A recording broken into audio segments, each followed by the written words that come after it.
Schmack, oh my god, I just got back from the theater. I just saw Spinning Gold. Spinning Gold is about Neil Bogart, the co-founder of Casablanca Records. It went through all through his life, from Portrait Records to Buddha Records. And it's not a Kiss movie, though Kiss does appear in the movie, but for some reason they weren't using the makeup. I don't know, it must be some legal stuff that if Kiss allowed the makeup, they probably would own most of the movie. Or probably they just didn't want to, you know, license it at all. But the Kiss logo was in the movie on the stage, and you know, it showed all the hard times Kiss went through before the live album. And I always thought, and I probably am correct, I'm not sure, I always thought that Kiss Alive is what saved Casablanca Records, but in the movie it kind of shows it's Donna Summers with Love to Love You, where they played, Neil Bogart heard it played in a club or a party or something over and over again, so he flew to Germany to meet up with Donna Summer and made her re-record it with a bunch of, like, you know, orgasmic sounds and stuff, and it became huge, you know. So in the movie it portrays that's what did it, but you know, he did touch upon Kiss Alive, how it blew up. And but you know, there's the thing about Neil Bogart though in this movie is, like, the world is crumbling around him. He owes $4 million in debt, and he's so happy-go-lucky through it all because he just knows he's going to succeed. He says in one part of the movie that, you know, we just haven't figured out how to get it right. You know, he thought people are going to catch up, you know, to what his vision is. And it did happen. It took a couple years, and it paid off because Casablanca Records was the biggest independent record company at the time, or probably still is. I know Kiss has sold the most gold albums, and they left off a lot of artists, like Angel's not in the movie, and Captain and Tennille, which was huge, and Cher. You know, they didn't touch upon a lot of that in the movie. They just touched upon Funkadelics, Gladys Knight early on, and Donna Summers and Kiss is pretty much the focus of it. My only complaint, I think it was a bit too long. It's 2 hours and 15 minutes, and I think they focused too much on the relationships he had with the two women, and it kind of dragged a bit, those scenes. And there was a scene where Donna Summer, where he's making her do Love to Love You, kind of dragged out a bit. There were a couple scenes that were kind of dragged out, but I still enjoyed it immensely. I thought the guy that played Neil Bogart was awesome, and it was great acting throughout the whole thing. And I remember seeing months and months ago a little clip of this movie and thinking, oh my god, this is going to be a train wreck. And I was wrong. I thought the movie was very well acted, very well paced. As I said, it did drag at times, but I didn't think there was any lame acting. I thought they were all great actors in it. I thought it was just really cool how, you know, Neil Bogart kind of like narrated the film as it gone on. He even talks about at the end, yeah, I died. You know, he even mentions him dying of cancer. And early on he was talking about Lenny Bruce, how Lenny Bruce died so young, where Neil Bogart ended up even dying younger. So in the end, I thought it was a good movie. I thought it was a fun night out. I'd watch it again.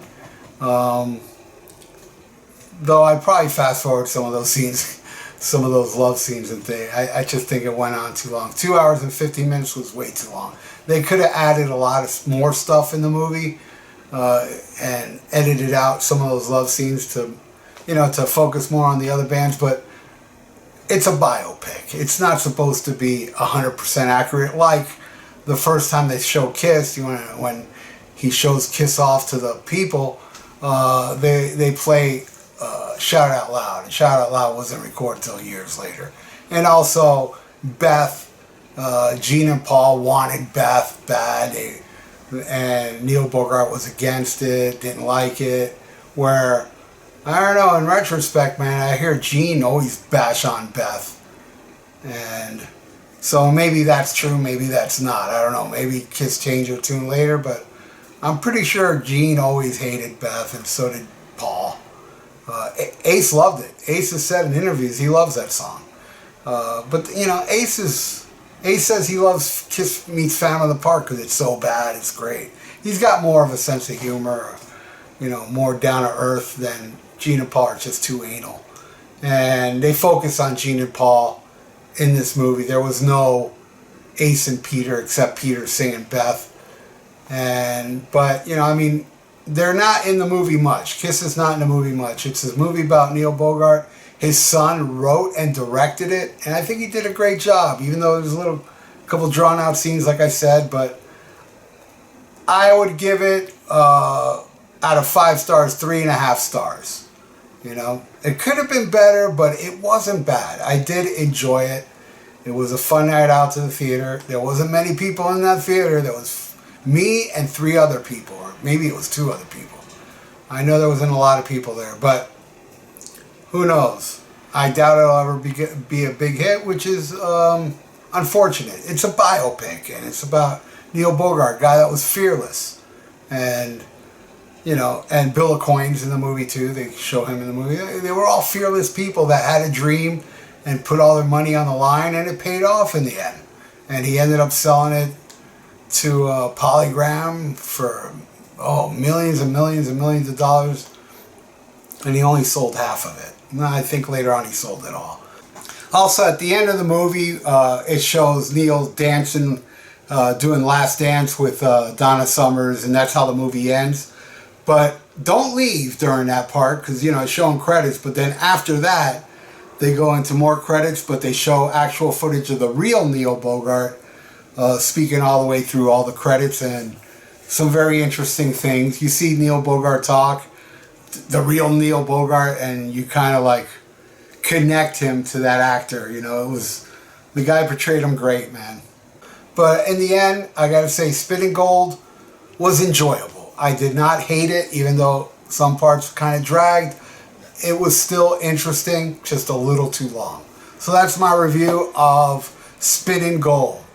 Go check it out. If you end up hating it, blame yourself. Don't listen to me. So thank you for watching, everybody. And if you like donate, I got a PayPal in the description below. And please subscribe to this channel and press the little notification bell. And please like this video. It's good for the YouTube algorithms. So stay frosty. Listen to Black Sabbath and smack 'em a gob. Before we get canceled, check out the Rock and Metal Combat Podcast with me and Wadzilla. We are the Podcast Kings. Link to the podcast is in the description below, and also a link to the YouTube page. Check out older episodes with visuals. And very soon, either Ian and I will learn how to go on YouTube Live. Might be soon. So check out the greatest podcast ever according to Science.com. It's also God's favorite podcast and Satan's favorite podcast as well. So check out the Rock and Metal Combat Podcast before we get canceled.